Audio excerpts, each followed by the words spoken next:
Bonjour Clémentine Autain. Bonjour. On parlera de politique dans un instant, on parlera des retraites. D'abord un mot sur la fin de vie, puisque le Comité national d'éthique rend son rapport ce matin. Hier soir, le président de la République a indiqué qu'une convention citoyenne allait se pencher sur le sujet pendant 6 mois. Il n'exclut pas de changer la loi, il n'exclut pas un référendum. Est-ce que vous soutiendrez cette initiative ? Nous avions déposé en 2018 une proposition de loi pour accompagner la fin de vie et pour faire vivre cette idée, qui je crois est une idée d'une grande modernité, de pouvoir mourir dans la dignité. Donc c'est un débat qui est un débat éthique, qui est un débat qui touche aussi à l'intimité de chacune et de chacun, donc il est complexe à mener, mais je crois que le temps est venu en effet de le mener grand angle et de prendre de nouvelles décisions pour permettre cette possibilité, ouvrir cette possibilité de mourir dans la dignité, de façon très encadrée, parce que après il faut rentrer dans le détail. Une fois qu'on a dit l'objectif, toute la difficulté est évidemment d'élaborer les conditions qui permettent d'y parvenir. Le fait que ce soit une convention citoyenne qui soit proposée pour se pencher sur le sujet, je suis très sceptique sur les conventions citoyennes mises en place par le président de la République. Celle qui a été mise en place pour l'écologie a été quand même un immense fiasco. Donc je ne suis pas certaine de cette méthode. Voilà. Et déjà, le Parlement pourrait en être saisi. Or, je vois que le président de la République, de façon systématique maintenant, essaie de contourner l'Assemblée nationale, le Parlement, d'abord parce qu'il n'y a plus de majorité pour lui, mais de façon plus profonde, je crois qu'il est dans un pouvoir, un exercice de pouvoir qui colle à une république monarchique et qui, là pour le coup, n'est pas du tout moderne. République pas du tout. Monarchique. En quoi monarchique ? Parce que le pouvoir du prince est quand même toujours... Enfin, il utilise tout ce qu'il peut dans la Ve République pour contourner le législatif. La Constitution, qui est tout ce qui est plus légal une Constitution. Vous connaissez notre point de vue. Nous pensons qu'il faut changer de Constitution, précisément parce que le monarque présidentiel, je pense que c'est une logique qui a vécu. Ne vous convient pas. Un sujet de divergence, pour le coup, à coup sûr, c'est la question des retraites. On en parlait à l'instant. Emmanuel Macron souhaite toujours que cette réforme entre en vigueur à l'été 2023. Bruno Le Maire, à votre place hier matin, l'a rappelé. On a eu les prévisions du COR, le Conseil d'orientation des retraites, certes un excédent à la provisoire, mais un système déficitaire pour les 25 prochaines années. Est-ce qu'on peut vraiment se payer le luxe de se passer de cette réforme ? En tout cas, ce que nous dit le COR, qui est quand même l'institut qui permet d'évaluer, de projeter les choses de façon précise, c'est qu'il n'y a aucune urgence. L'année prochaine, nous serons excédentaires de 3,2 milliards d'euros. Donc, où est l'urgence ? Mais c'est provisoire, dit-il. Oui, mais parce qu'il y a un enjeu qui dépend de si nous sommes capables d'avoir suffisamment d'actifs pour payer nos retraites. Donc vous acceptez la partie excédent, mais vous dites non, c'est faux, il n'y aura pas de système déficitaire pendant 25 ans ensuite. Mais je ne peux pas le dire, puisque ça dépend de la société, des politiques qui sont menées. Donc si on veut garantir notre droit à la retraite durablement, il faut en effet être capable de relancer de l'activité dans notre pays, de partager autrement les richesses, et c'est tout à fait possible si on change de politique. Nous le proposons, on propose d'investir dans la transition écologique, de créer des dizaines et des dizaines de milliers d'emplois. Le président dit, pour se dégager des marges, pour investir, il faut faire des économies sur certains sujets, et la retraite est un moyen de se dégager des marges. On n'est pas d'accord. Mais non, oui, mais c'est un mauvais moyen. Je veux dire, si se dégager des marges, c'est diminuer les droits, je ne suis pas d'accord. Si on veut se dégager des marges, il faut par exemple se donner les moyens d'arriver à l'égalité entre les hommes et les femmes, parce qu'on sait que c'est aussi une des clés, si les femmes avaient les mêmes salaires que les hommes, qui permettrait de combler en tout cas le déficit potentiel que nous aurions dans pas mal de temps. Mais je veux dire que toutes les réformes qui ont déjà eu lieu, les contre-réformes, parce qu'on en a eu plusieurs, la dernière n'est pas passée, on n'y est pas pour rien, on a quand même dans l'hémicycle vraiment bataillé considérablement, et dans la rue aussi, pour empêcher la contre-réforme des retraites. Celle de 2019 qui est passée en 49.3 et qui a été interrompue avec le Covid. C'est surtout le Covid, mais il y en a eu d'autres avant. Et à chaque fois, l'argument, c'est de dire le système va à sa perte, le système va à sa perte. Donc ça n'est pas la bonne diagnostic. Alors après, il y a une méthode d'Emmanuel Macron. Il l'avait, pendant sa campagne promis, s'est engagé à repousser l'âge légal de départ à la retraite. Là, on voit bien qu'il y a une ouverture du gouvernement pour dire on peut envisager d'autres instruments, par exemple l'allongement de la durée de la cotisation. Magnifique. Quel que soit l'instrument, vous serez dans l'opposition. Il n'y a pas de possibilité de trouver un consensus avec vous. Tout ce qui fait régresser le droit à la retraite, nous serons opposés. Tout ce qui allonge la durée du travail. La durée du travail ou diminue, d'ailleurs, diminue les pensions. Remise en cause du régime par répartition, non. Nous ne sommes pas d'accord parce que ce que veut faire au fond le gouvernement, c'est privatiser progressivement notre système de retraite. C'est pas ce qu'il a dit. Et bien sûr, c'est pas ce qu'il dit, je sais bien, ça j'ai suivi les débats. Mais par contre, pour avoir suivi les débats, j'ai aussi suivi les textes qui nous étaient proposés. Et la réalité de ce qu'ils ont dans la tête, c'est la volonté de progressivement nous contraindre à recourir à des assurances privées et à ne pas sécuriser le régime par répartition. Donc oui, c'est une remise en cause du régime par répartition qu'ils ont en tête et au final nous faire toujours travailler plus longtemps avec cet argument qui est un argument quand même assez, pardonnez-moi, mais nul quoi. C'est un argument nul de nous expliquer que parce qu'on vit plus longtemps, on doit travailler plus longtemps. Non, ça n'est pas vrai. Ça n'est pas ça le progrès. Et la difficulté dans laquelle on est aujourd'hui, c'est qu'on a du mal à se projeter dans une société où nos enfants vivront mieux que nous. Vous contestez à chaque fois, il faut rogner, réduire les droits. Ça n'est pas vrai. Nous sommes plus productifs en réalité, c'est-à-dire qu'on a une productivité horaire qui grandit. On a le besoin d'ajuster aussi l'appareil productif aux besoins véritables dans un moment où nous avons une crise climatique qui nous invite à changer de modèle de développement. Donc tout cela n'est absolument pas nécessaire et même est une grande régression voulue par le gouvernement. Mais on va gagner cette bataille. Ils ne la mettront pas sur la table. Il y a un moment, le système monarchique dans lequel on serait selon vous. Il se trouve qu'il y a un scénario qui est envisagé par le gouvernement, c'est de glisser une partie de ce texte retraite dans le projet de loi de financement de la sécurité sociale qui sera examiné à l'automne et de le faire, s'il le faut, adopter par 49.3, c'est-à-dire une adoption sans vote. Ce sont des armes légales, prévues par la Constitution, mais qui ne vous conviendront pas, j'en suis sûr. Qu'est-ce que vous ferez si c'est le cas? Si le gouvernement décide de mettre la réforme des retraites dans le budget de la Sécu et de le faire passer par 49.3? Alors déjà, j'appelle vraiment chacune et chacun à se mobiliser. Il y a 2 dates qui sont dans le paysage politique du point de vue syndical, le 22 et le 29 septembre. C'est très important de faire entendre notre voix. Et nous travaillons à une marche début octobre, une marche le week-end, pour faire entendre dans la rue notre voix. Donc c'est un moyen. C'est pas les syndicats, c'est le côté politique. Nous sommes en train de construire un large rassemblement avec des forces politiques, mais aussi des forces associatives et, je l'espère, des forces syndicales pour une grande marche qui soit un front social et politique dans la rue le week-end. Ça, c'est une manière que nous avons de faire entendre notre voix. Nous avons d'autres moyens.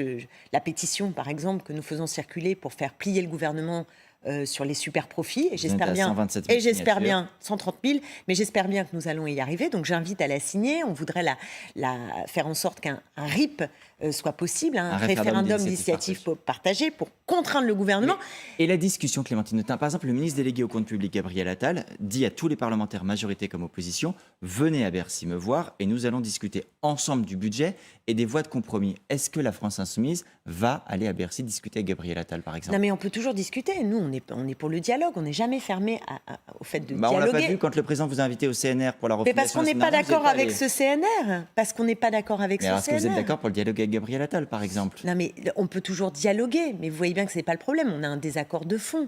Quand vous voyez que ce gouvernement tergiverse, c'est pas fichu d'adopter ce qui est le minimum syndical aujourd'hui, c'est-à-dire une taxe sur les superprofits, alors que l'Italie, l'Espagne, le Royaume-Uni, l'Allemagne l'ont fait, alors que M. Guterres, qui est à la tête de l'ONU, nous invite à le faire, alors que c'est vraiment... n'est pas vous, en refusant de dialoguer, en réalité, qui contraignez le gouvernement à aller au 49.3? Parce que s'il y avait un c'est pas un problème de dialogue. Ah. Enfin, en l'occurrence, c'est pas un problème de dialogue. Il n'y a pas de véritable dialogue.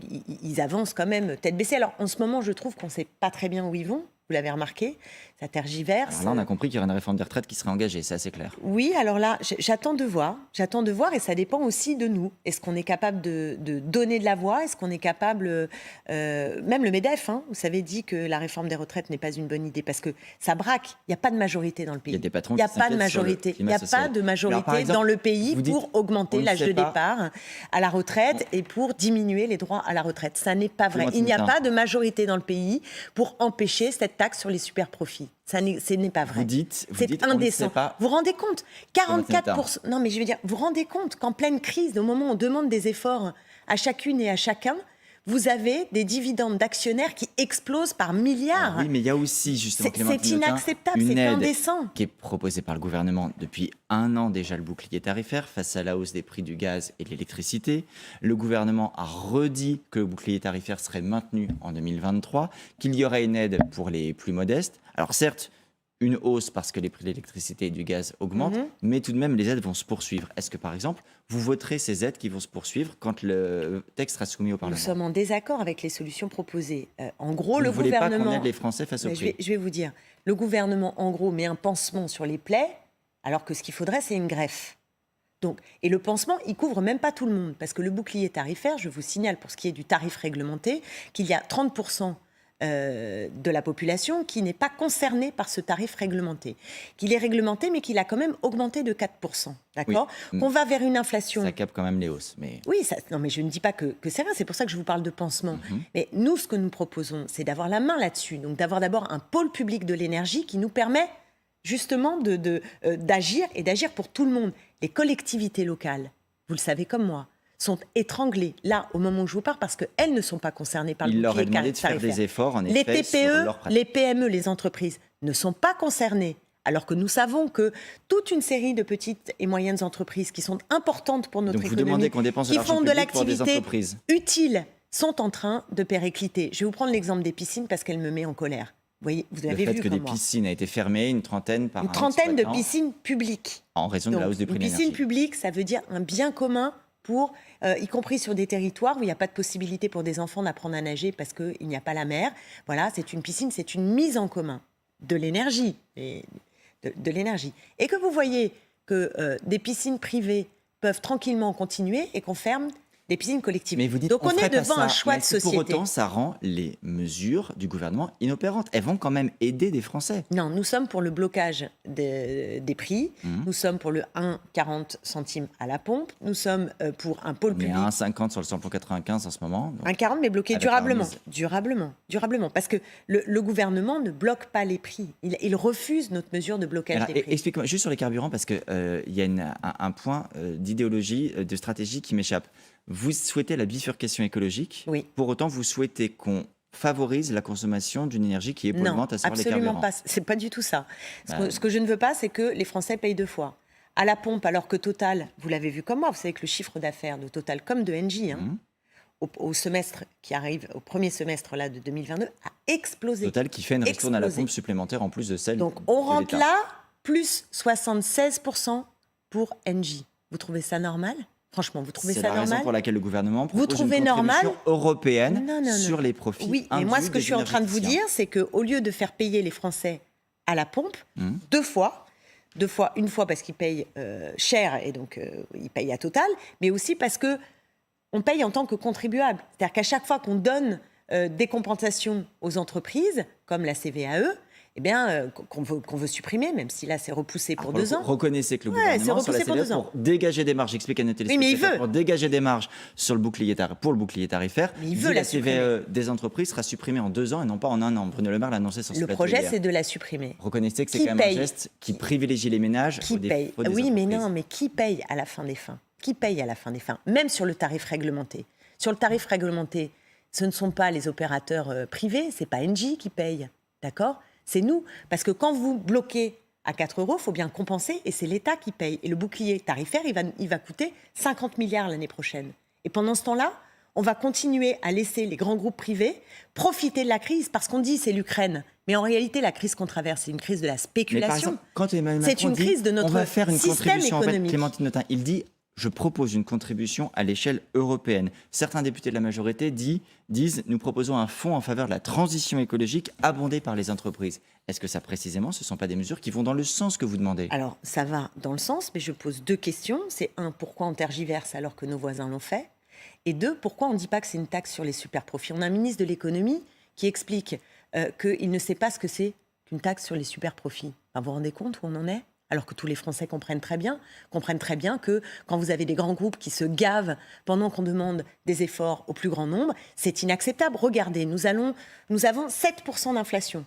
Vous avez les salaires qui vont augmenter de 3%. Et quand je dis inflation, c'est tout confondu. Mais si vous prenez l'alimentation, c'est 12%. En Et décembre, vous, comme moi, d'après on s'en est rendu compte en allant au supermarché. Tout le monde le voit, qu'il y a une explosion du prix de l'alimentation.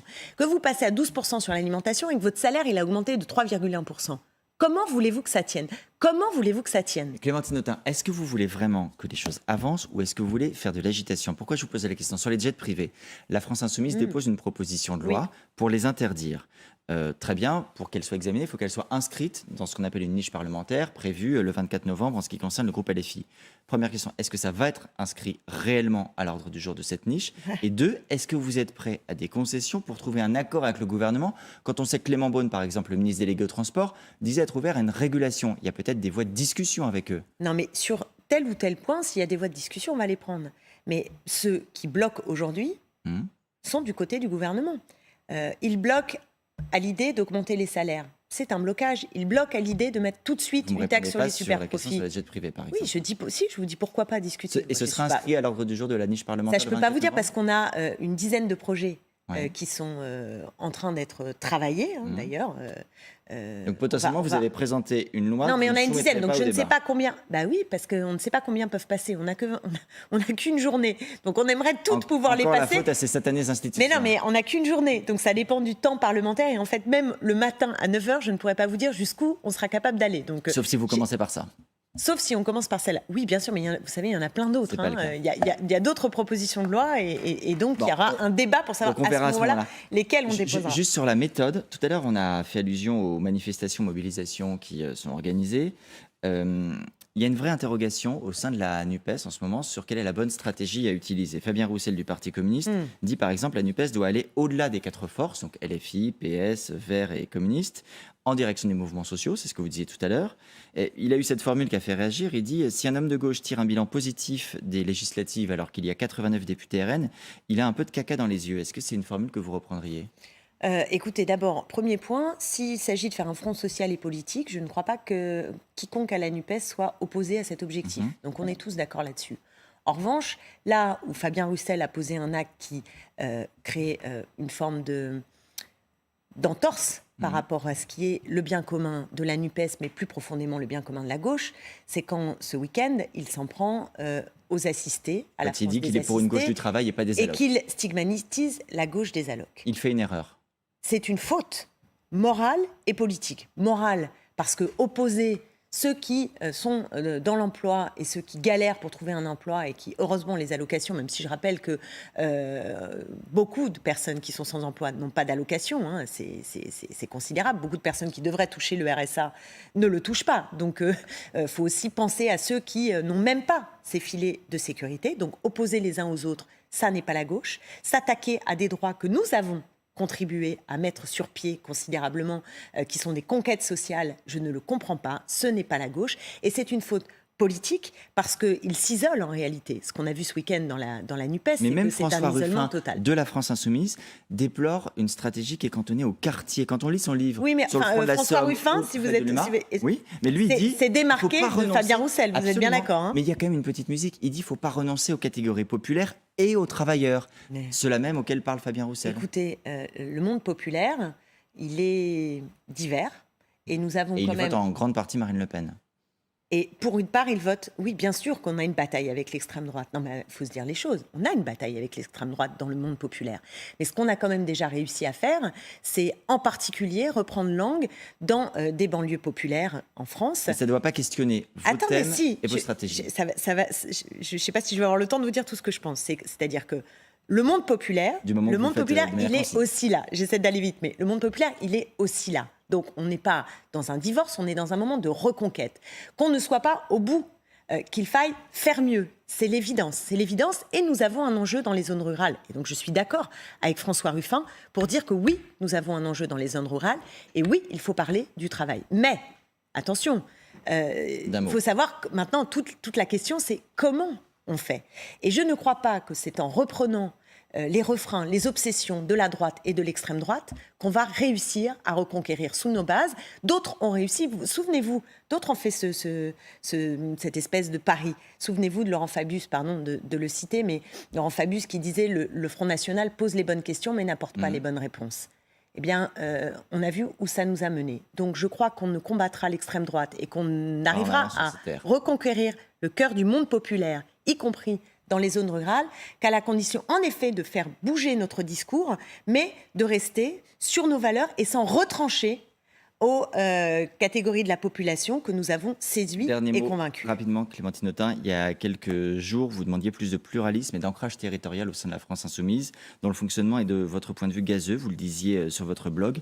Est-ce que depuis, vous avez eu des garanties? Est-ce que vous avez vu des changements ou des promesses de changement? Des promesses de changement. Pour l'instant, oui, je crois qu'il y a une Vous réflexion attendez qui les est actes. engagée. Il y a une réflexion qui est engagée et c'est normal que ça prenne quelques semaines, voire quelques mois. Enfin, je veux dire, ça ne me choque pas. Voilà, donc Et vous pourriez prendre votre part là-dedans. Il y a quelques temps aussi, Jean-Luc Mélenchon disait « Je vais être remplacé pour 2027 », avant un peu de rétropédaler. Est-ce que vous souhaitez qu'il soit candidat en 2027? je pense que la question de 2027, sincèrement, est prématurée. Totalement prématurée. Je veux dire, on n'est pas du tout dans cette séquence, c'est dans 5 ans et on a beaucoup de travail avant. Donc je pense que le plus important là, c'est de consolider notre outil politique, à la fois la France insoumise en permettant de lui faire franchir un cap, la NUPES en la consolidant, faire vivre la cohésion, notre collectif. Et franchement, 2027, c'est très très loin. Et peut-être que d'ici là, il se sera passé beaucoup d'événements et qui auront permis d'accélérer positivement l'histoire. Merci beaucoup, Clémentine Autain. Merci à Comme je vous. le disais sur Langue de Bois, sauf peut-être sur les dernières minutes. Vous êtes Dans un incroyable. instant, c'est le